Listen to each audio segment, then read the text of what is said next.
Biarlah itu menjadi kerinduan hati kami Tuhan. Setiap waktu,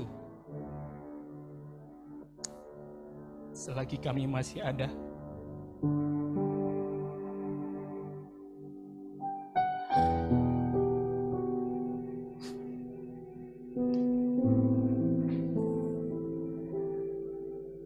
tidak ada yang dapat bisa kami lakukan sebagai ucapan syukur kami kepadamu, selain kami memberikan hidup kami untuk melayani Tuhan. Kami sangat bersyukur kepadamu. Hari ini kami ada di tempat ini Tuhan. Kami masih bisa menyembah Tuhan. Kami masih bisa meninggikan Tuhan. Kami bersyukur. Di saat yang bersamaan ada banyak orang tidak bisa beribadah kepada Tuhan. Nyawa mereka terancam ketika mereka harus beribadah.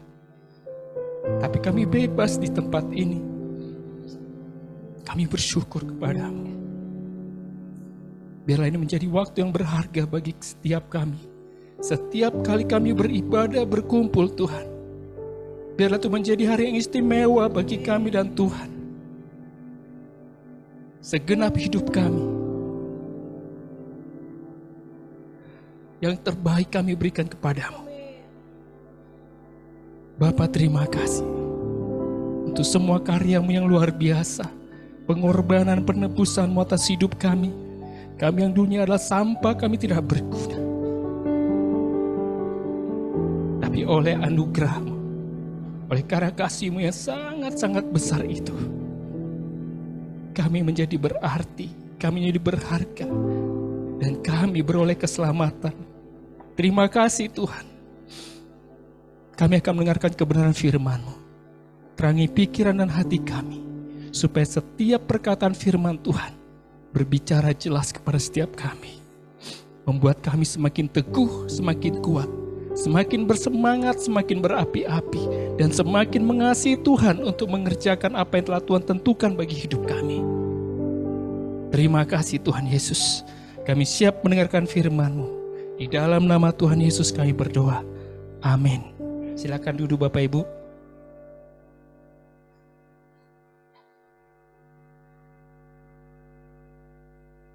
Shalom Bapak Ibu yang dikasihi Tuhan.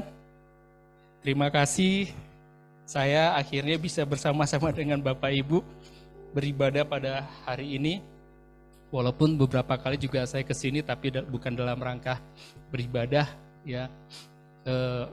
Karena kebetulan kita sama-sama dalam satu yayasan CKB. Kebetulan juga, bukan kebetulan ya, di dalam Tuhan tidak ada kebetulan. Bapak Ibu, jadi saya perkenalkan dulu ya, karena banyak yang belum kenal juga. Saya Reynold Tampu Bolon, saya melayani di GKKD Bandung Pusat. Sebelumnya saya 15 tahun di Sumba, melayani di Sumba.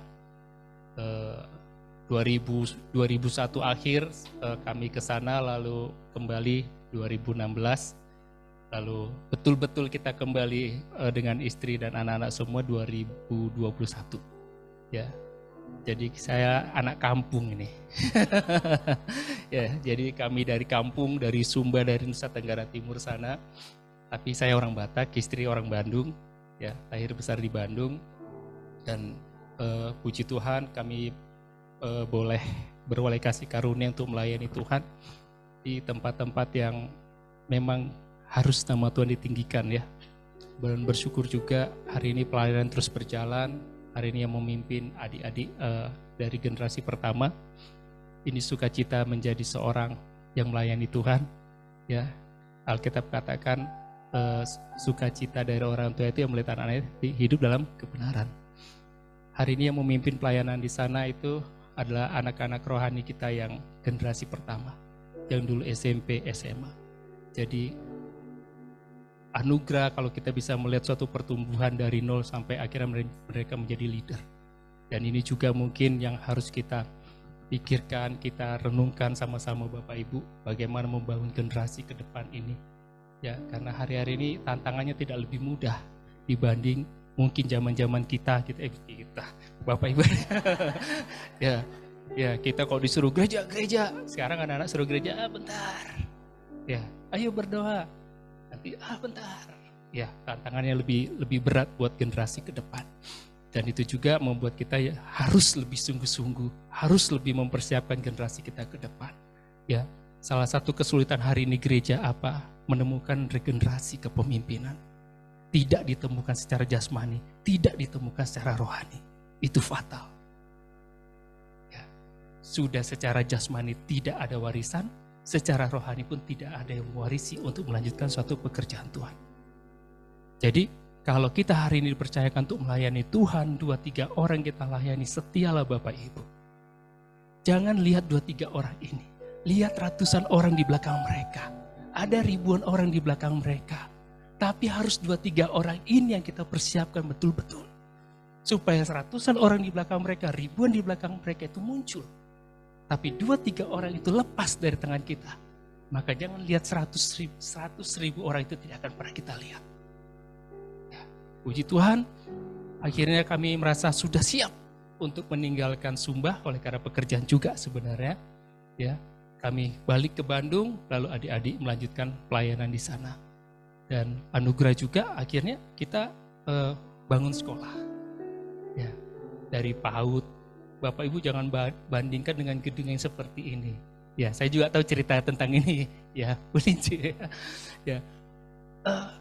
PAUD ya dinding gedek, ya satu ruangan saja, lalu sempit-sempitan. Itu dimulai ya 2015, lalu kita 2017 mulai SD kelas 1, ya pakai sekre dulu, nggak ada bangunannya. Ya itu yang Tuhan taruh. Anak-anak ini sudah dididik dari sekolah minggu. Sayang kalau cuma seminggu sekali. Dibuat rumah belajar, gitu ya. Tambah ada belajar pelajaran mereka. Sayang, akhirnya kita buat PAUD. Lalu kita buat SD kelas 1. 2 tahun kemudian, beda di satu tempat, kita membuat SD, tapi mereka minta supaya jangan SD karena ada beberapa 4 SD di sekitarnya, tapi untuk ke SMP itu 5-12 kilo mereka jalan kaki. Jangan bayangkan ada angkot. Karena listrik pun nggak ada. Ya. Jadi jalan kaki, jangan bayangkan pakai sepatu yang bagus Bapak Ibu. Kadang mereka nyeker. Nah akhirnya oke, kita bangun SMP. 2017 SMP, lalu 2019, salah SD 2017, 2019 kita bangun SMP, 2022 kemarin kita bangun SMA. Ya, kami melihat hal yang luar biasa. Itu melampaui dari ekspektasi kami, harapan kami. Ya, saya pun gak kebayang kita akan membuat sekolah dan semua itu gratis. Gratis Bapak Ibu. Yang pontang-panting ya yayasan dan kami yang mengurus. Ya bagaimana supaya ini tetap hidup. Karena pelayanan dengan sekolah berbeda. Pelayanan bisa on off, sekali-sekali berhenti dulu gitu ya. Kalau sekolah kan gak bisa. Gurunya harus dibayar. Dan luar biasanya apa? Gurunya itu juga orang-orang yang kita layani. Jadi mereka sudah punya hati duluan. Yang susah kan di situ. Susah ngajak orang hidup susah-susah ya kalau hatinya belum klik dengan kita. Tapi mereka siap. Ya, karena itu juga kaumnya mereka, ya sukunya mereka. Dan luar biasa kami melihat pekerjaan Tuhan di Sumba itu sangat dahsyat, dan saya juga percaya di sini melalui gereja Tuhan di tempat ini dan juga Yayasan PKBM CKB ya. Saya sering mendengar ketika kami sering Zoom sama-sama kesaksian demi kesaksian. Bapak Ibu, itu anugerah. Gak semua orang mendapatkan itu, karena gak semua orang meresponinya. Tapi kalau kita meresponnya hari ini, itu sebuah anugerah. 2-3 orang di depan kita layani dengan setia. 100.000 orang di belakangnya akan ikut serta. Amin. Hari ini topiknya luar biasa. Sebenarnya saya agak-agak takut menyampaikannya. Kenapa? Saya juga baru betul-betul mempersiapkan ini Bapak Ibu dalam pengertian gitu. Judulnya itu, rumahku harus penuh. Ya, rumahku harus penuh. Ya. Jadi ini topik dari gereja. Dikasih rumahku harus penuh. Saya coba mikir-mikir.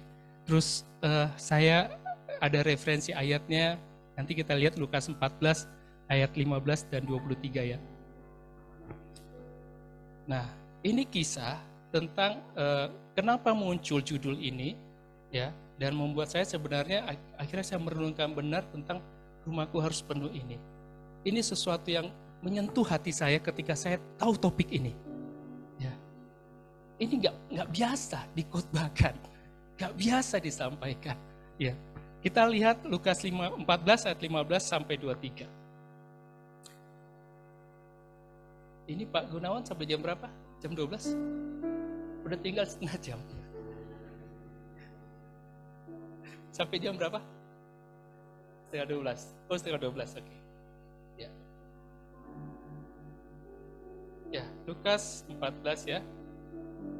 Ayat 15 sampai dengan 23. Ini tentang perumpamaan tentang orang-orang yang berdalih. Tapi sebelumnya saya akan ceritakan dulu latar belakangnya. Ya, di ayat 1 dan seterusnya karena terlalu banyak nanti kita baca, jadi saya jelaskan saja. Ini cerita tentang bahwa salah satu petinggi orang-orang dari Farisi ini itu sedang membuat satu jamuan. Ya, ada pesta di rumahnya. Tapi pada hari itu pada hari Sabat. Ya. Jadi ini nggak mungkin pada waktu hari Sabat itu adalah Jumat setelah matahari terbenam sampai Sabtu matahari terbenam. Nah, itu namanya hari Sabat. Nah, ini memang hari Sabat tapi sudah lewat Sabat. Jadi ini kalau dalam terjemahan lain itu dia pada waktu malam. Jadi ada jamuan makan malam di rumah salah satu petinggi dari orang Farisi ini. Dan itu banyak orang yang diundang. Lalu ada Yesus di sana. Ya, saya yakin Yesus nggak nyelonong tiba-tiba muncul di situ ya. Tapi dia memang diundang. Dan dia diamat-amati oleh banyak orang. Jadi orang Farisi ini walaupun banyak yang menolak Yesus, tapi banyak juga yang kepo. Ya, pengen tahu.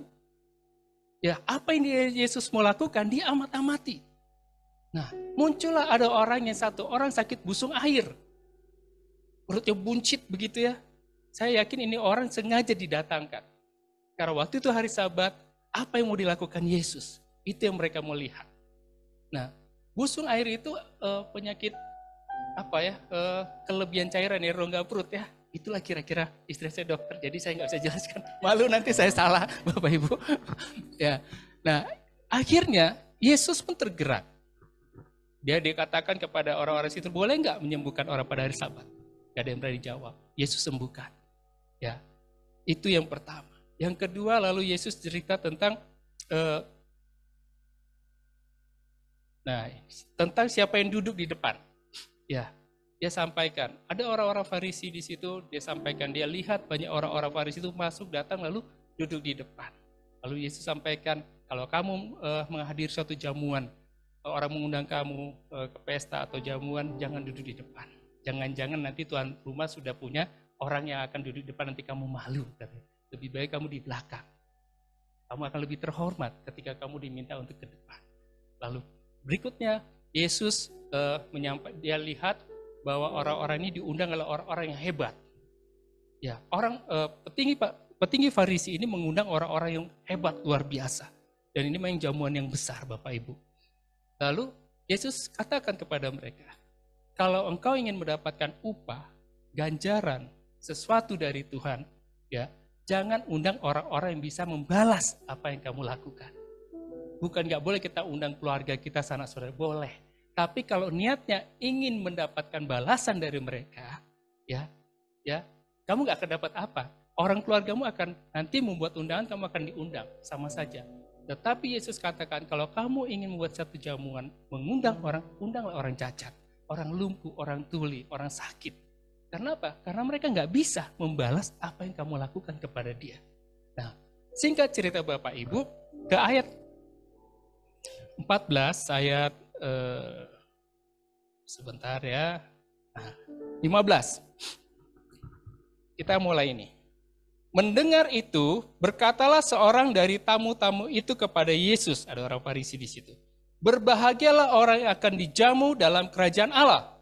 Ya, orang Farisi ini ya berkata dan didengar oleh Yesus. Berbahagialah orang yang dijamu dalam kerajaan Allah. Lalu Yesus mengatakan apa? Kita baca sama-sama. Tetapi Yesus berkata kepadanya, Ada seorang mengadakan perjamuan besar dan ia mengundang banyak orang.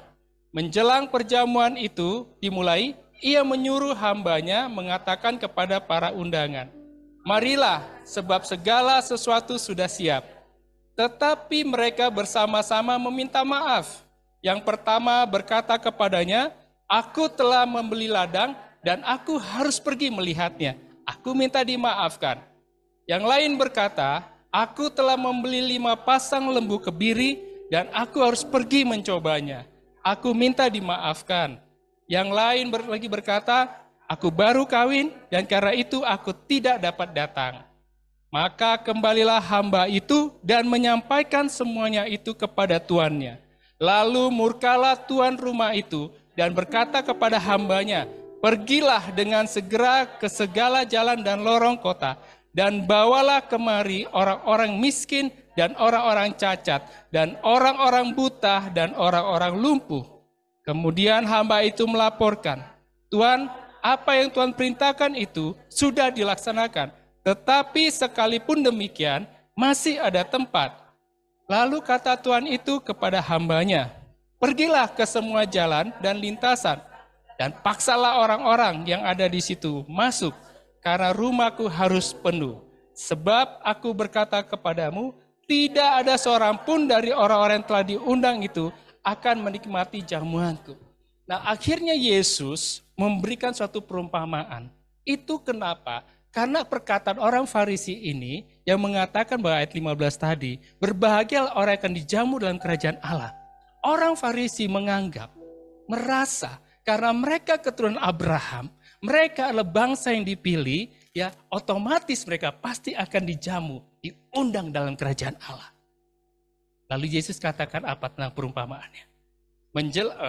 Tetapi Yesus berkata kepada, ada seorang mengadakan perjamuan besar. Dan ia mengundang banyak orang. Ini gambarannya Bapak Ibu tentang kerajaan Allah. Ya, perjamuan, perayaan di mana orang-orang yang percaya dan diselamatkan berkumpul dalam kerajaan Allah. Itu sebabnya Yesus katakan bahwa dia memberikan suatu perumpamaan perjamuan besar. Dan ia mengundang banyak orang. Menjelang perjamuan itu dimulai, ia menyuruh hambanya mengatakan kepada para undangan, "Marilah, sebab segala sesuatu sudah siap." Ya. Nah, Yesus menyampaikan ini. Dan kita bisa lihat tadi Bapak Ibu, ada apa yang bisa kita pelajari? Yang pertama yang bisa kita pelajari adalah bahwa perjamuan ini Yesus yang ini gambaran, perumpamaan. Ini tentang kerajaan Allah, tentang perjamuan, perayaan dari orang-orang percaya yang diselamatkan berkumpul ya dalam kerajaan Allah. Nah, lalu siapa yang mengundang? Yesus yang mengundang. Diundang banyak orang. Lalu dia gambarkan poin yang pertamanya apa? Menjelang perjamuan itu dimulai, ia menyuruh hambanya mengatakan kepada para undangan, "Marilah, sebab segala sesuatu sudah siap." Ada satu kelompok orang ya yang diundang. Bapak Ibu, kalau Bapak Ibu buat pesta, lalu yang mengundang seseorang, yang diundang itu Bapak Ibu kenal nggak? Kenal? Pernah nggak ngundang yang nggak dikenal? Enggak. Ya, luar biasa Yesus memberikan ilustrasinya. Orang Farisi itu menganggap bahwa mereka itu pantas masuk surga. Sudah diundang. Ya, kalau pada zaman dulu, ya tradisi Yahudi itu mengundang ini 2 kali.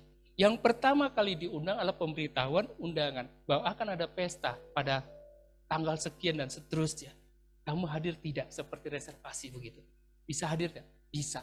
Itu sebabnya ketika detik-detik terakhir itu pesta akan dimulai, semuanya sudah tersedia, orang itu akan pergi lagi mengundang untuk memastikan sudah siap semuanya, ayo datang.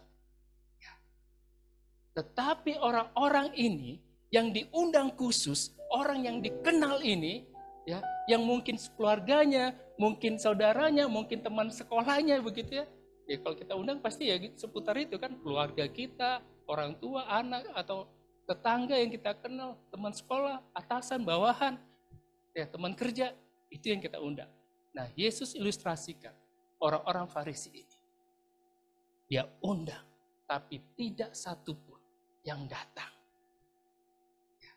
Yang satu berkata dia baru beli ladang. Dia pengen lihat dulu. Ya, kalau kita beli sesuatu apalagi itu ladang. Ya kalau ladang di zaman dulu mungkin bukan 30 kali 30 gitu ya. Pasti ini sangat luas. Pastilah dia sudah ngecek terlebih dahulu. Airnya di mana, ya bagaimana tanahnya, dia sudah cek. Ya, tapi dia minta maaf, saya tidak bisa datang. Karena saya baru beli ladang, saya harus lihat dulu. Itu malam-malam tuh Bapak. Tadi perjamuan malam, makan malam. Nah, lalu yang kedua datang. Dia beli yang namanya lembu kebiri untuk membantu dia ketika aktivitas pertaniannya dia. Nah, kegiatan-kegiatannya dia. Ini pasti sudah juga dia lihat. Ya, tetapi tetap orang berkata, saya akan coba dulu. Lalu minta dimaafkan. Yang ketiga, dia baru menikah. Hukum pada perjanjian lama, orang yang baru menikah tidak boleh ikut berperang. Iya, tapi ini bukan berperang, ini untuk makan-makan.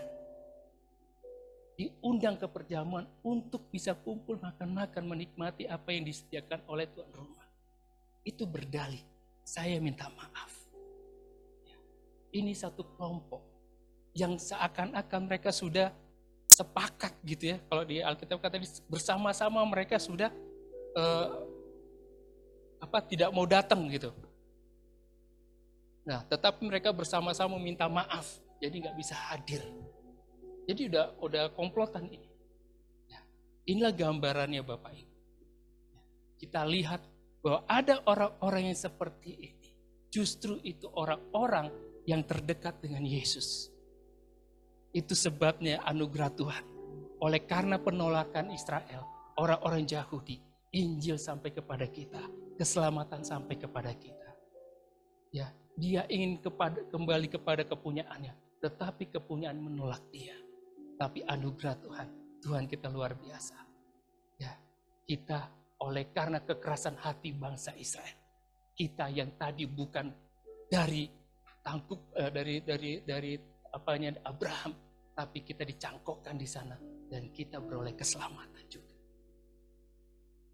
Akhirnya, karena orang ini nggak mau, akhirnya hambanya datang kepada tuannya, bahwa mereka tidak ada yang mau datang. Lalu tuannya bilang apa Bapak Ibu? Bahwa sekarang, ayat 21 ya, maka kembalilah hamba itu dan menyampaikan semua itu kepada tuannya. Lalu murkalah tuan rumah itu dan berkata kepada hamba, pergilah dengan segera ke segala jalan dan lorong kota, dan bawalah kemari orang-orang miskin, dan orang-orang cacat, dan orang-orang buta, dan orang lumpuh. Orang-orang inilah orang-orang yang tidak layak untuk ada dalam perjamuan. Karena orang-orang ini biasanya dijauhi oleh masyarakat. Karena dianggap mereka orang-orang yang menerima kutuk atau terkutuk. Tetapi lihat, karena kekerasan hati orang-orang ini, orang-orang Farisi, orang-orang Yahudi, orang-orang yang dekat dengan Yesus ini, akhirnya dia panggil orang-orang, dia cari orang-orang ke segala lorong dan kota, ya ke segala jalan dan lorong di kota. Hambanya ini dengan sigap mengejar, lalu mencari, masuk. Tetapi yang saya menarik buat bagi saya adalah ketika hambanya berkata begini, 22. Kemudian hamba itu melaporkan, Tuan, apa yang Tuhan perintahkan itu sudah dilaksanakan. Tetapi sekalipun demikian, masih ada tempat. Ini hamba yang luar biasa. Ya, hamba yang luar biasa. Akhirnya Tuannya katakan apa? Kemudian hamba itu melaporkan sudah 23. Lalu kata Tuhan itu kepada hamba, pergilah ke semua jalan dan lintasan dan paksalah orang-orang yang ada di situ masuk karena rumahku harus penuh. Akhirnya hambanya itu disuruh. Kalau di dalam salah satu terjemahan, dia di luar kota. Ya, jalan dan lintasan di luar kota. Jadi setelah tadi kota-kota itu dia cari itu orang-orang yang lumpuh, yang cacat, yang tuli, yang buta, ya, yang sakit, yang tidak layak, orang-orang yang tidak layak dibawa masuk. Tetapi masih ada tempat. Ya. Akhirnya Tuhannya katakan, pergi lebih jauh. Lalu dia pergi dan dia cari. Paksa mereka, bukan dengan kekerasan. Ya, saya merasakan sesuatu yang luar biasa, Bapak. ketika dikatakan paksa, itu bukan karena dengan kekerasan, dengan pukulan, bukan. Tapi Tuhan punya kerinduan yang besar. Karena rumahnya harus penuh. Tarik mereka, tarik bawa mereka, seret mereka karena kasihnya. Karena dia mau supaya rumah itu penuh. Jadi bukan dengan kekerasan, tapi karena hati yang luar biasa. Rumahku besar, jamuan ini besar. Jangan sampai ada tidak menjadi penuh ini rumah. Tarik supaya orang-orang itu masuk semuanya. Orang-orang ini Bapak Ibu, yang lumpuh, yang sakit, yang cacat ini Bapak Ibu, ya mereka pasti nggak pede awalnya. Aku nggak pantas masuk ke rumah yang besar itu. Aku nggak pantas ada dalam perjamuan kudus itu. Itu orang-orang luar biasa, orang-orang yang dekat dengan Tuhan, yang memang keturunan Abraham tulen dari garis lurus. Ya, tapi aku ini cacat, aku lumpuh, aku ini seperti orang kena kutuk.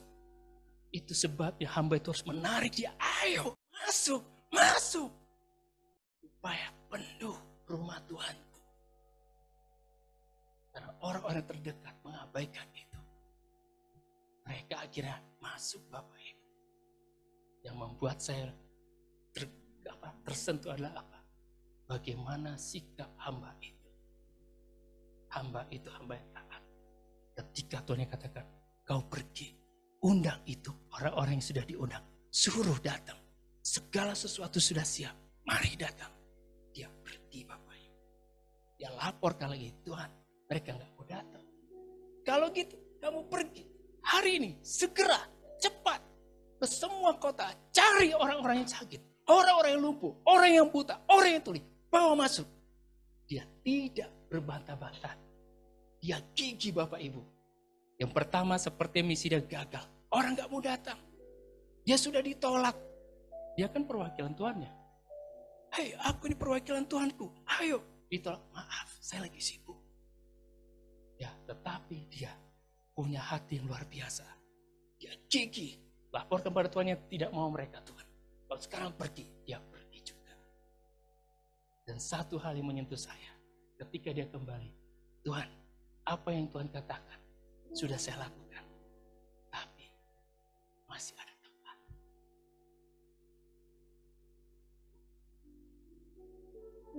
Kita hanya hamba. Apakah kita bisa seperti hamba melihat rumah Bapakku masih terlalu luas? Apakah kita hamba yang cukup puas kalau kita sudah lahir baru percaya Yesus? Ketika kita melihat orang lain masih banyak yang memang mereka tidak layak seperti dia. Tapi justru Tuhan mau supaya mereka masuk juga. Apakah kita bisa melihat, Bapa, rumahmu masih terlalu luas. Masih butuh banyak jiwa-jiwa lagi untuk masuk. Dan gak bisa kita bilang Tuhan, Tuhan turunlah, engkau yang mengerjakan. Bukan. Kau Tuhannya atau dia Tuhannya. Kalau kita hamba, posisikan diri kita sebagai hamba. Hamba ini pergi Bapak Ibu. Mencari ke setiap kota. Mencari di setiap jalan, lorong-lorong di kota. Dia pergi. Dia disuruh oleh Tuhan. Sekarang kau pergi lebih jauh. Tarik mereka. Paksa mereka. Di situ saya tersentuh. Segitunya hati Tuhan kita terhadap jiwa-jiwa. Ya. Sebegitu besar, saya mengerti kenapa Yohanes 3 ayat 16 berkata seperti itu. Karena begitu besar kasih Allah akan dunia, sehingga dia menyerahkan anaknya Tuhan supaya setiap orang yang percaya kepada tidak binasa. Kerinduan Allah, semua orang diselamatkan. Kerinduan Allah, semua orang masuk ke dalam rumahnya. Saya mengerti kenapa Yesus katakan satu kali dalam Yohanes 14 ayat 1 dan 2. Saya lihat dulu ya. Yohanes 14 ayat 1. Ini. Yohanes 14. Ya. Janganlah gelisah hatimu, percayalah kepada Allah, percayalah juga kepadaku. Di rumah Bapakku banyak tempat tinggal. Jika tidak demikian, tentu aku mengatakan kepadamu, sebab aku pergi ke situ untuk menyediakan tempat bagimu. Dan apabila aku telah pergi ke situ dan telah menyediakan tempat bagimu, aku akan datang kembali dan membawa kamu ke tempatku, supaya di tempat di mana aku berada, kamu pun berada. Di situ saya mengerti. Kenapa Yesus katakan bahwa dia menyiapkan rumah bagi kita di surga. Ada rumah yang besar, ada kamar-kamarnya. Dia siapkan bagi kita Bapak Ibu.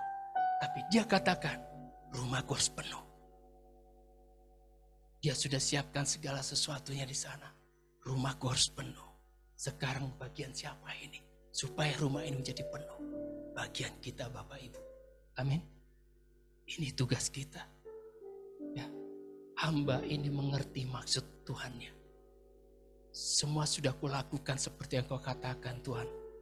Tapi masih ada tempat yang kosong. Saya ingat Bapak Ibu ketika nyiapkan ini. Yesus sang juru selamat datang ke dunia. Tak satu rumah, tak satu ruangan pun yang terbuka bagi dia. Saya merinding. Tidak ada penyambutan dari manusia. Yusuf dan Maria pergi ke Betlehem. Karena mereka harus didata, melaporkan. Dia pergi, dia ketuk setiap rumah, tidak ada yang terbuka. Jangankan rumah yang besar, kamar yang layak pun tidak punya.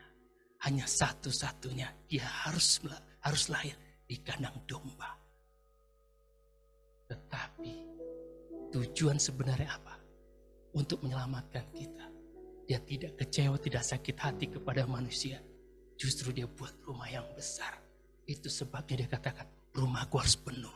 Dulu aku dilahirkan tidak di dalam rumah. Tapi hari ini anak-anakku, orang-orang yang percaya kepadaku harus penuh masuk rumah. Karena dia yang menyediakan rumah bagi kita. Ya, itu sebab saya katakan, ketika saya dikasih topik ini, rumahku harus penuh.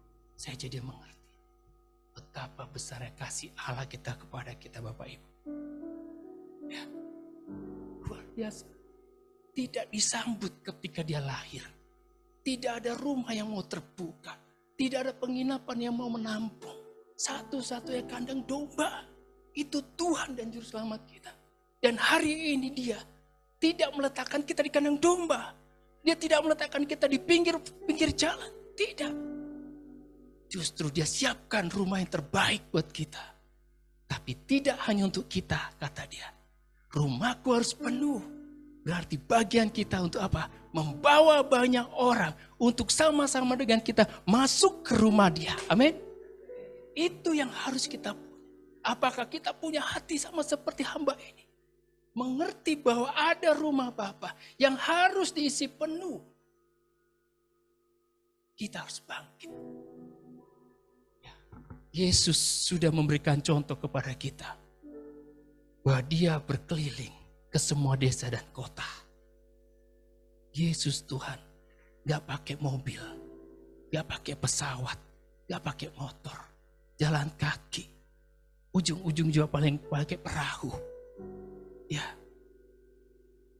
dia lakukan Bapak Ibu, memberikan contoh kepada kita. Bahwa dia punya hati yang luar biasa. Supaya setiap orang diselamatkan. Bapak Ibu bisa bayangkan, saudara-saudara kita yang dari Kedar, betapa takutnya mereka dengan neraka. Selalu mereka dicekokin dengan, kalau kamu begini, Tuhan marah, akan pukul kamu, akan bunuh, akan siksa kamu di neraka. Berapa banyak orang yang hari ini sembunyi-sembunyi, sebenarnya merindukan keselamatan, merindukan kabar baik, merindukan ada yang menyampaikan tidak begitu. Ada Yesus yang datang, supaya setiap orang yang percaya kepada tidak binasa. Kalau kau tidak punya jalan, kau tidak tahu jalannya, ada Yesus yang berkata, akulah jalan dan kebenaran dan hidup. Orang-orang ini menantikan, tapi siapa yang akan menyampaikan kepada mereka? Ini tugas kita sama-sama Bapak Ibu. Ya, Yesus memberi contoh, bayangkan. Orang 38 tahun, lumpuh di pinggir kolam. Tidak satu pun yang menolong dia. Ya karena semua pengen cemplung duluan, kan begitu. Tapi Yesus hadir. orang yang tidak punya pengharapan ini, akhirnya apa? Disembuhkan, dipulihkan hidupnya. Wanita yang 12 tahun mengalami pendarahan, berobat kemana-mana, frustasi habis, tidak punya pengharapan. Lewat Yesus, pegang jubahnya. Ya sembuh. Ada wanita yang berzina, siap-siap dirajam, dilempar batu. Yesus katakan, siapa yang tidak berdosa, lempar duluan. Tidak ada. Orang ini akan mati binasa kalau tidak ada Yesus di situ. Tetapi karena ada Yesus di situ, dia akhirnya beroleh keselamatan juga. Jangan berbuat dosa lagi. Bapak Ibu, ada begitu banyak orang yang akan mati tanpa kehadiran Yesus di sana. Kita harus membawa itu. Kita harus memberitakan itu. Amin. Orang-orang banyak tidak punya pengharapan. Tetapi dengan adanya Yesus, mereka punya pengharapan yang baru. Betapa sukacitanya mereka yang lumpuh, yang buta, yang buta dari sejak kecilnya, sejak lahir. Orang-orang mengejek, mempertanya kepada Yesus, siapa yang berdosa? Anak ini atau orang tuanya? Bapak Ibu, jahat betul itu pertanyaan. Saya yakin bapak ibunya juga gak pengen anaknya ini buta. Anak ini pun gak pengen dia buta. Tapi ada orang yang ngomong, siapa ini yang berdosa? Anak ini atau orang tuanya? Wow. Yesus katakan apa? Bukan orang tuanya, bukan anak ini juga. Tapi melalui ini, kemuliaan Tuhan dinyatakan dalam hidupnya. Orang ini, anak ini akhirnya pulih Bapak Ibu.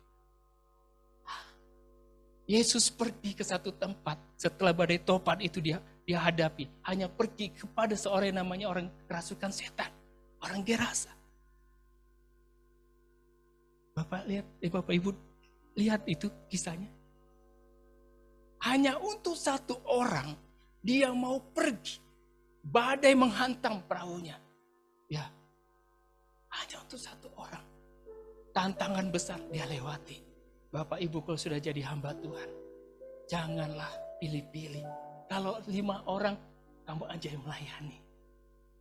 Bang, mau jadi pembicara berapa orang? 1000 orang. Oh ya. Bang, mau jadi pembicara bang, gimana? Persekutuan, berapa orang? 5 orang. Udah yang lain aja ya. No. Yesus mau 1000 orang, 5000 orang dia pernah berkhotbah. Tapi 1 orang pun dia datang.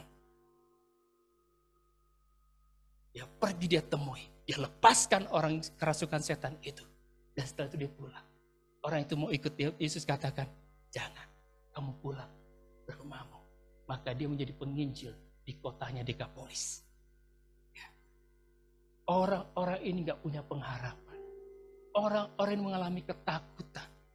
Ya, tidak punya masa depan, hancur. Mereka hanya sampah. Mereka hanya orang-orang yang terkutuk yang tidak bisa buat apa-apa. Tetapi ada Yesus di sana. Itulah yang kita harus hadirkan Bapak Ibu. Itulah yang harus kita sampaikan. Ya, supaya mereka tahu Yesus akan menyelamatkanmu. Engkau tidak punya pengharapan. Engkau hidup dalam ketakutan bertahun-tahun. Engkau takut masuk neraka. Kalau kamu melakukan salah, Tuhanmu akan membawa kamu ke neraka. Engkau akan dicincang, kamu akan digaji, matamu akan dicolok. Ya, itu yang terus seperti itu. Kita perlu sampaikan, juru selamat itu tidak seperti itu. Kamu cukup datang kepada dia, bertobat, percaya, dan terima Yesus sebagai Tuhan dan Selamatmu. Ya, ini yang harus kita sampaikan Bapak Ibu. Hal yang luar biasa adalah apa yang dikatakan oleh Paulus. Paulus adalah orang yang ketika dia bertobat, sejak dia bertobat, ya, dia tidak pernah mengeluh akan hidupnya. Sekalipun dialah orang yang mungkin paling tersiksa dalam melayani Tuhan. Ya. Kita lihat apa yang dia katakan. 1 Korintus, saya lihat ya. 1 Korintus.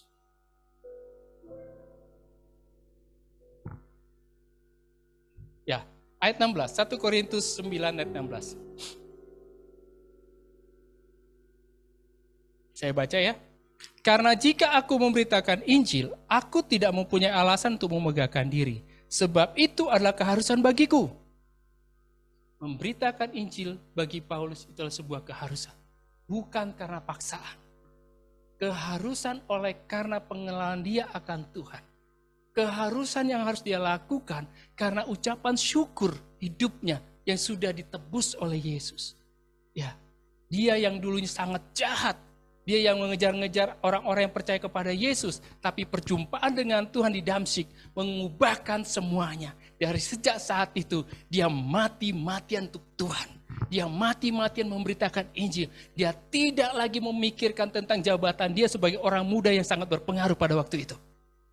Karena hanya orang-orang yang berpengaruh yang bisa minta kepada imam besar, yang datang kepada imam besar. Dia orang pintar, dia berpengaruh. Tetapi ketika bertemu Yesus, itu yang dia katakan. Dia anggap itu semua sampah. Ya. Dia mendedikasikan hidupnya. Dia katakan, sebab itu adalah keharusan bagiku. Memberitakan Injil itulah keharusan yang harus kita lakukan. Bukan karena dipaksa dan didorong-dorong. Sudah didorong-dorong gak maju-maju juga. Kembali ke sekolah minggu. Lagunya ada kan sekolah minggu. Didorong-dorong gak maju-maju. Ya. Bapak Ibu, kalau itu datang lahir dari hati yang mengasihi Tuhan, memberitakan Injil itu seharusnya bukan pekerjaan yang berat. Ya. Kalau itu datang lahir dari dalam hati kita karena kita mengasihi Tuhan, memberitakan kabar baik itu bukan pekerjaan yang berat. Paulus katakan itu adalah keharusan bagi kita memberitakan Injil. Yang kedua, celakalah aku jika aku tidak memberitakan Injil. Itu kayaknya udah biasa kita dengar. Tapi kita takut enggak? Enggak, biasa aja. Bapak Ibu, mari kita belajar. Tidak ada firman Tuhan yang tidak berguna. Tidak ada firman Tuhan yang tidak penting untuk kita pahami. Kalau Paulus katakan, celakalah aku kalau aku tidak memberitakan Injil. Itu perkara serius, Bapak Ibu. Ya, saya sudah sering mendengar kesaksian dari gereja Lembang ini. Ya, pelayanan ke suku-suku Kedar. Ya, luar biasa. Tapi kita tidak boleh berpuas diri. Amin Bapak Ibu. Kita harus lebih gigih, lebih semangat. Karena Tuhan katakan waktu sudah siap, segala sesuatu sudah disiapkan. Tapi rumah Tuhan itu harus penuh. Kita berlomba dengan waktu. Ya, hari-hari terakhir Tuhan sudah siapkan ini. Ayo hamba-hambaku bekerja lebih giat. Rumah ini masih banyak kosongnya. Harus semuanya bekerja. Saya mengerti kenapa Paulus berkata bahwa hidup adalah Kristus dan matilah keuntungan. Saya sudah sering lihat, dengar tulisan-tulisan itu kalau ada orang mati. Walaupun dia itu pemabuk, dia tidak pernah ke gereja, tertulis di peti mati, hidup adalah Kristus, mati adalah keuntungan. Siapa yang untung? Setan yang untung. Ya, itu jadi biasa. Saya merasakan sesuatu yang besar sekali.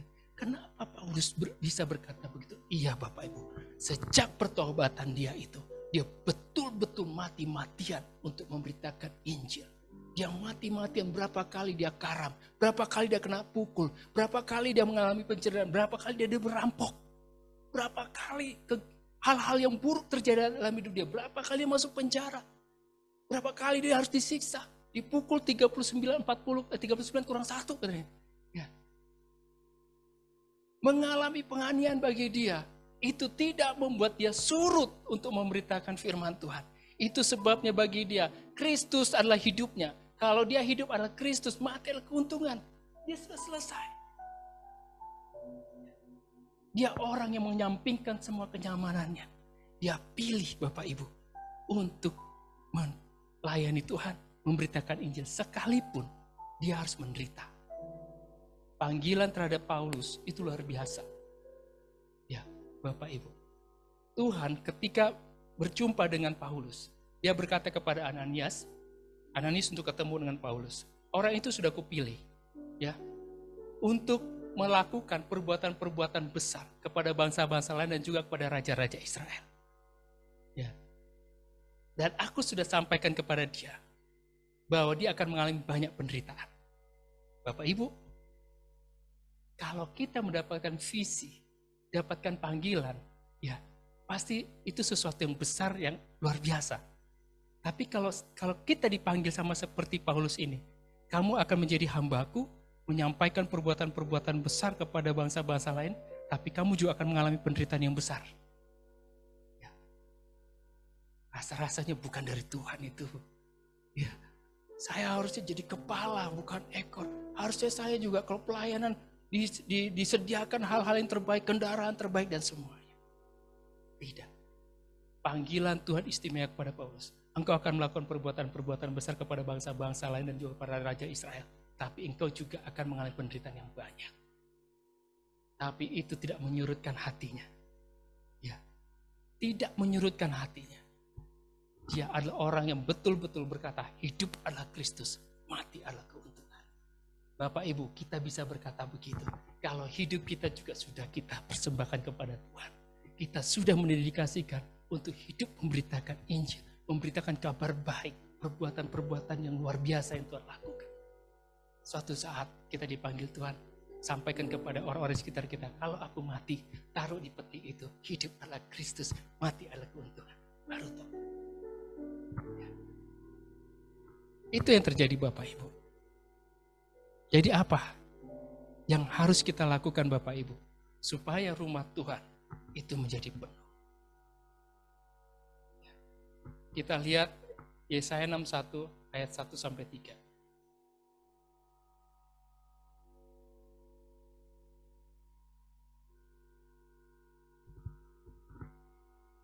Yesaya 61 ayat 1 sampai dengan 3. Roh Tuhan Allah ada padaku, oleh karena Tuhan telah mengurapi aku.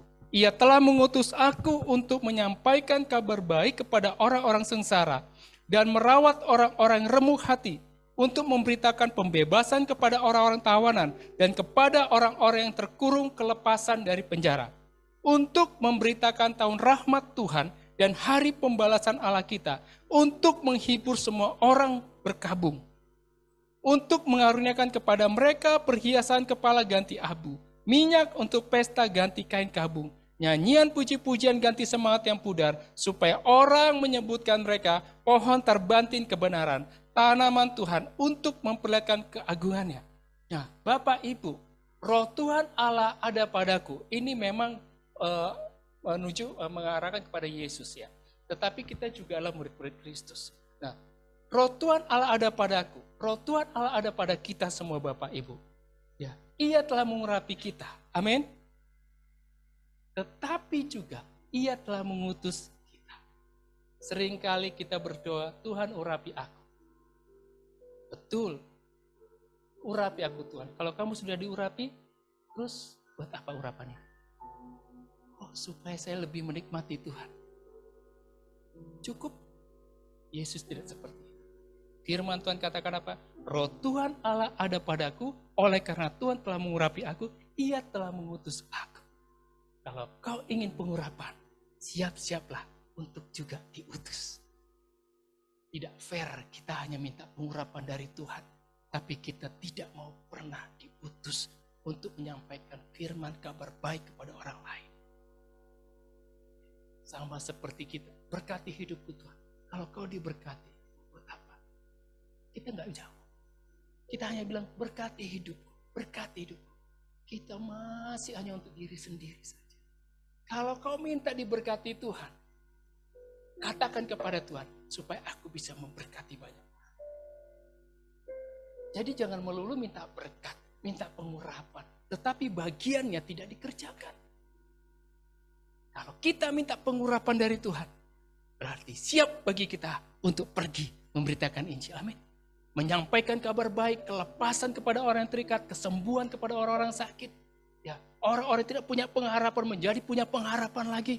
Orang-orang yang ketakutan akan hari esoknya menjadi pulih kembali, punya pengharapan yang baru.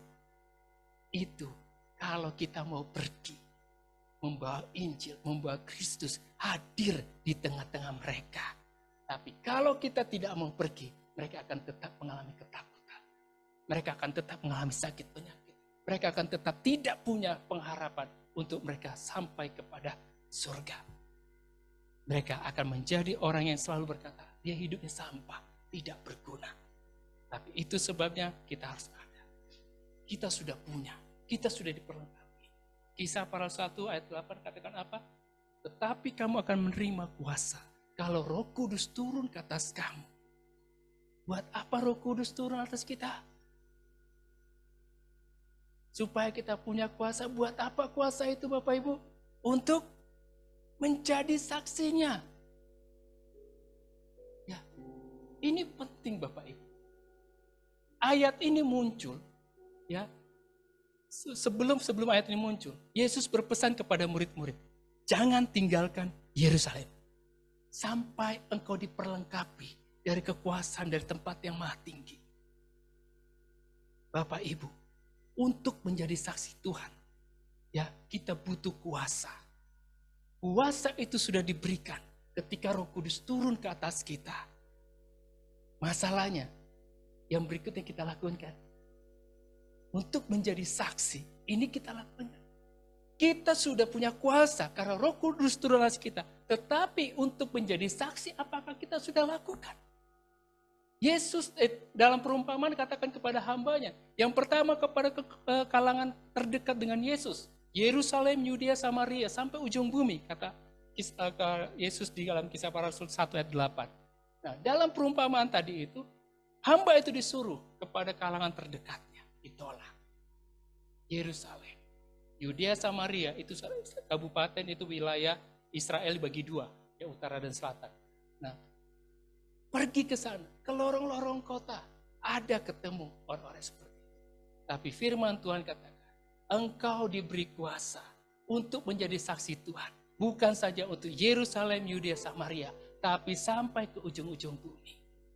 Kita diberi kuasa Bapak Ibu, supaya kita menjadi saksi Tuhan. Bukan saja di tempat ini, tapi juga ke tempat-tempat lain. Amin. Kalau hanya untuk diam duduk manis di kursi ini setiap ibadah minggu Bapak Ibu, tidak perlu namanya Roh Kudus turun dan memberikan kuasa kepada kita. Tapi kalau kuasa itu ada pada kita hari ini, dan Roh Kudus turun dan kuasanya diberikan, artinya kita harus menjadi saksi Tuhan di sini dan sampai kepada bangsa-bangsa. Amin. Ini yang harus terjadi. Puji Tuhan, Mbak Yus hari ini ke Singapura, pergi kepada bangsa-bangsa. Dia menggenapi firman Tuhan. Diurapi. Diberi kuasa. Bukan untuk duduk-duduk manis di gereja. Tapi untuk pergi Bapak Ibu. Menyampaikan kabar baik. Menjadi saksi Tuhan. Ya, di Lembang, Bandung, Jawa Barat. Sampai kepada suku-suku bangsa. Amin. Inilah yang harus terjadi. Tapi kan saya sudah tua. Selagi masih ada nafas dan masih ada kesempatan. Ada lagunya ya, hidup ini adalah kesempatan. Selagi kita masih ada waktu, Bapak Ibu sampaikan Injil kepada mereka. Tidak harus sama seperti yang lain. Tadi saya dengar Ibu siapa? Nah, ya duduk-duduk di warung begitu yang ngobrol-ngobrol. Ya kalau kita bisa sebatas itu, kita sampaikan. Kalau Bapak Ibu bisa lebih jauh lagi seperti yang lain-lainnya, lakukan. Yang terpenting, seberapa kapasitas yang Tuhan berikan kepada kita, kita maksimalkan untuk melayani Tuhan. Amin. Ya. Yang terakhir, jangan malu untuk bersaksi Bapak Ibu. Memberitakan firman. Anak-anak Tuhan, seringkali itu menjadi pergumulan yang berat. Mau bersaksi susah. Takut, khawatir. Ya. 2 Timotius 1 ayat 8. A saja. Mari kita baca sama-sama. 1, 2, 3. Jadi janganlah malu bersaksi tentang Tuhan kita, dan janganlah malu karena aku seorang hukuman karena dia. Melainkan ikutlah menderita bagi Injilnya dan kekuatan Allah. Saya potong di depannya saja. Jadi janganlah malu bersaksi tentang Tuhan kita. Jangan malu. Paulus tidak malu melakukan itu. Ya, kita pun jangan malu. Seakan-akan tidak ada sesuatu yang baik yang Yesus lakukan. Sehingga kita nggak mau bersaksi. Bapak Ibu suka cerita mungkin. Ya, kalau kita pergi ke suatu tempat, katakanlah pergi ke Bali. Bapak Ibu pasti pulang berceritakan. Apa yang dilihat. Tidak ada malu-malu. Ya, Bapak Ibu bisa bercerita tentang orang lain juga bisa. Tapi kenapa tentang Tuhan kita malu? Apakah yang dia lakukan itu suatu yang hina? Apakah dia itu perampok? Apakah dia itu penjudi? Apakah Yesus itu, katakan, tidak ada apa-apanya? Padahal dia juru selamat. Padahal Tuhan kita. Tapi kenapa kita malu? Kita nggak boleh malu, Bapak Ibu. Amin. Terakhir, kita harus sama seperti hamba itu. Bukan hanya taat, tapi gigih dalam mengerjakan panggilan ini. Biarlah rohmu nyala-nyala dan layani Tuhan. Jangan tinggal dalam kemalasan terus. Jangan biasakan kemalasan itu menguasai kita. Ya, kita harus mericas kembali hidup kita. Tuhan, aku tahu. Kalau aku beri harta kepada Tuhan, itu gak ada nilainya. Gak sebanding dengan pengorbanan Tuhan. Hanya satu yang bisa kita lakukan. Sebagai bentuk pengucapan syukur kita. Kita melayani Dia. Amin Bapak Ibu. Mari kita bangkit berdiri.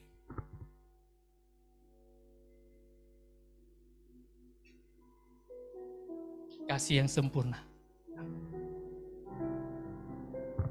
Bapak Ibu, saya mengajak untuk setiap kita merenungkan kembali kerinduan Yesus supaya rumahnya penuh. Dia mau rumahnya penuh. Dia datang, tidak ada tempat, tidak ada rumah, tidak ada kamar, tidak ada penginapan yang tersedia ketika dia mau dilahirkan. Semua menutup. Padahal kehadiran dia, kelahiran dia adalah supaya kita beroleh keselamatan. Tidak ada pintu yang terbuka. Tidak ada rumah besar yang disediakan bagi kelahirannya.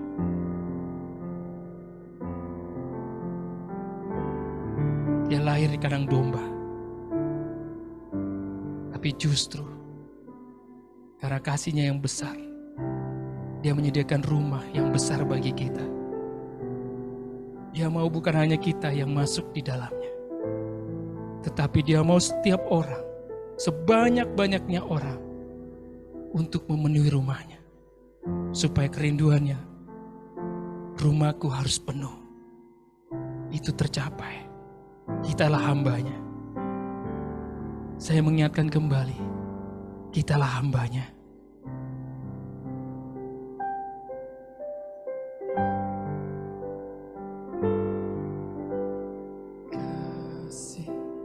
Yang sempurna telah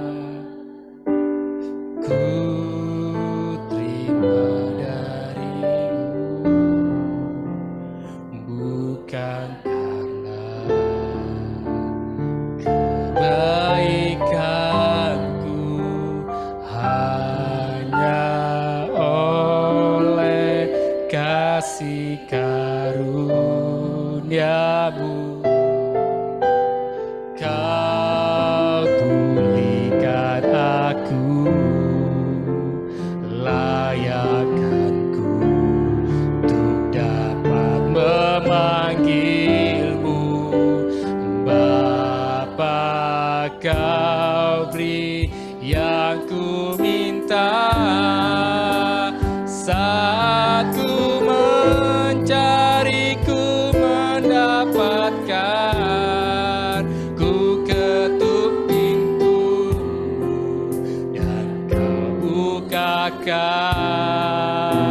Sebab kau Bapa-Ku, Bapa yang kekal. Takkan kau biarkan aku melangkah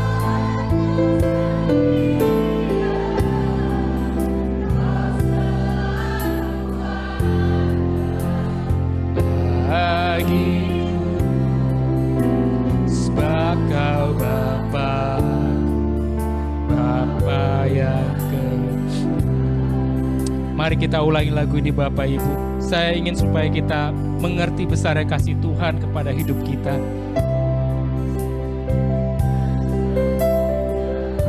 Bukan karena kita hebat, bukan karena kita luar biasa. Tuhan mau memakai hidup kita. Tuhan mengurapi kita. Tuhan memberikan kuasa kepada kita. Bukan supaya kita berdiam diri, tapi supaya kita mau melangkah. Karena Dia mau bukan hanya kita yang masuk dalam rumahnya, tetapi ada banyak orang di luar sana yang membutuhkan pertolongan, membutuhkan kehadiran gerejanya, untuk membawa mereka bersama-sama untuk bisa masuk ke dalam kerajaannya. Kau beri aku pinta saat ku mencari, ku mendapatkan. Ku ketuk pintu dan kau bukakan, sebab kau Bapa, Bapa yang kekal.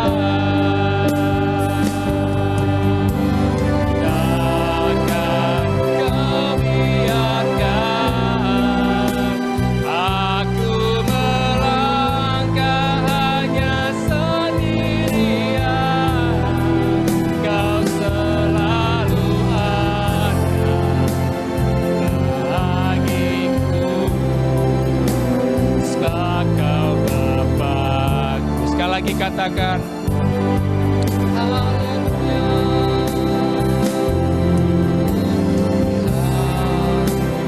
Yang ku minta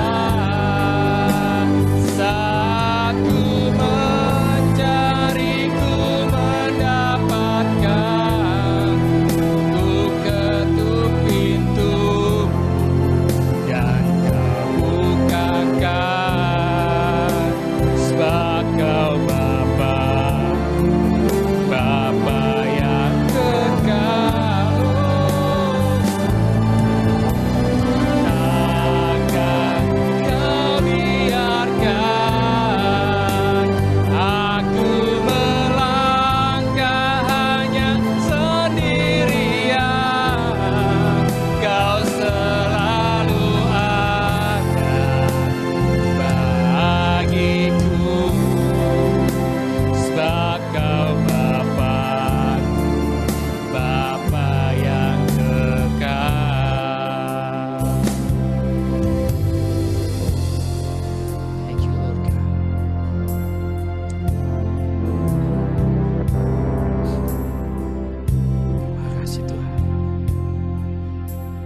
Bapa, terima kasih.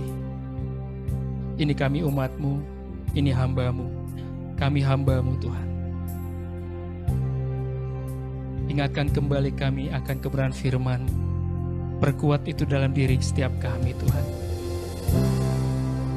Kami mau mengerjakan kembali apa yang Kau kerjakan.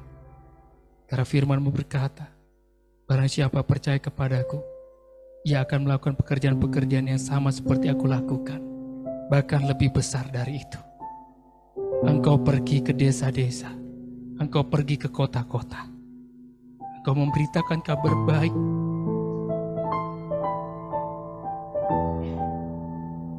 Pakai hidup kami,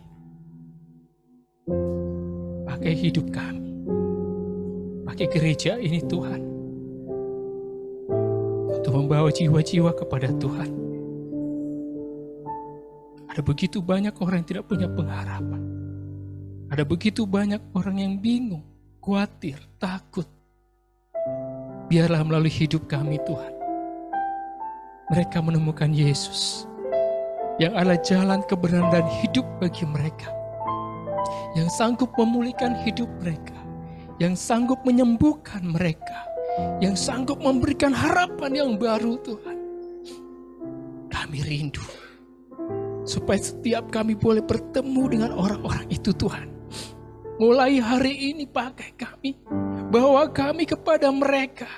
Biarlah kaki kami berkasutkan yang rela memberitakan Injil, kasut yang ringan Tuhan, untuk kami pergi. Kami tidak mau menjadi hamba yang keras hati. Kami mau belajar dari apa yang Kau sampaikan lewat firman. Kami mau taat kepada firman-Mu. Kami mau gigih mengerjakan panggilan ini. Karena kami tahu apa yang Tuhan maksudkan bagi kami. Supaya rumah Tuhan itu penuh dengan jiwa-jiwa yang diselamatkan. Siapapun kami di tempat ini Tuhan, baik kami masih baru maupun kami sudah lama di dalam Tuhan, pakai kami semuanya Tuhan. Engkau sudah mengurapi kami, Engkau sudah memberikan kuasa kepada kami. Hari ini bagian kami untuk kami pergi, untuk kami melangkahkan kaki kami, untuk kami menemui mereka Tuhan. Kami percaya kuasa-Mu akan menyertai pemberitaan apa yang kami sampaikan kepada mereka. Kami percaya tanda-tanda ajaib itu akan menyertai. Kami rindu itu terjadi kembali pada gereja Tuhan. Kami rindu itu terjadi pada umat Tuhan. Kami mau mengalami kembali.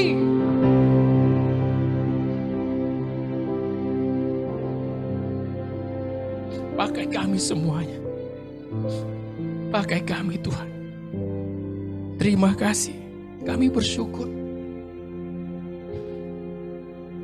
Kau percayakan firman-Mu kepada kami untuk kami sampaikan. Kami akan lihat esok hari. Kami akan lihat minggu depan kabar baik. Yang kami sampaikan akan ada nyata hasilnya Tuhan. Kami akan mendengar orang-orang bertobat. Kami mau mendengar kesaksian dari setiap jemaat Tuhan, umat Tuhan di tempat ini. Ada orang yang diselamatkan. Kami rindu itu terjadi dalam nama Yesus. Terima kasih Tuhan untuk kesempatan ini. Kami bersyukur kepadamu. Dalam nama Yesus Kristus Tuhan. Kami berdoa. Amin. Silakan duduk Bapak Ibu. Baik, kita langsung doa berkat ya. Kalau gitu saya ajak bangkit berdiri kembali. Mari kita Bapak Ibu, kita akan kembali ke rumah kita masing-masing dan melakukan aktivitas kita. Kita bersyukur untuk kita bisa beribadah pada siang hari ini. Bapak terima kasih kami sudah beribadah. Hari yang istimewa, hari yang luar biasa bagi kami. Yang kami khususkan untuk kami bisa beribadah bersama-sama menyembah Tuhan. Tidak dengan setengah-setengah hati kami datang Tuhan. Mungkin banyak pergumulan dalam hidup kami. Ada persoalan-persoalan terjadi ketika kami datang ke tempat ini. Tapi kami rindu dengan segenap hati kami menyembah Tuhan. Dan hari ini kami mengalami kelegaan. Kami dipuaskan oleh kehadiran-Mu di tengah-tengah kami Tuhan. Terima kasih Tuhan. Kami rindu Engkau memberkati kami. Bapak Ibu, angkat kedua tangan-Mu. Tuhan memberkati Engkau dan melindungi Engkau. Tuhan menyinari Engkau dengan wajah-Nya dan memberi Engkau kasih karunia. Tuhan menghadapkan wajah-Nya kepadamu dan memberi Engkau damai sejahtera. Diberkatilah hidupmu, diberkatilah usahamu, diberkatilah kesehatanmu, pekerjaanmu Tuhan berkati. Dibuat berhasil apapun yang kau lakukan hari ini dan ke depan. Diberkati orang tuamu dimanapun mereka berada. Diberkati anak-anakmu dimanapun mereka berada hari ini. Tuhan pelihara hidup mereka, pergaulan mereka Tuhan jagai. Mereka tidak terjatuh, mereka tidak terhisap oleh keinginan-keinginan dunia ini. Anak-anakmu menjadi anak-anak yang unggul, anak-anakmu akan menjadi anak-anak yang berhasil ke depannya. Diberkati pendidikan anak-anakmu dalam nama Yesus Kristus Tuhan.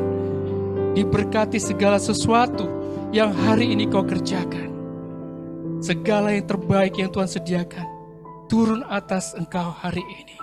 Di dalam nama Yesus Kristus Tuhan. Sama-sama kita katakan amin.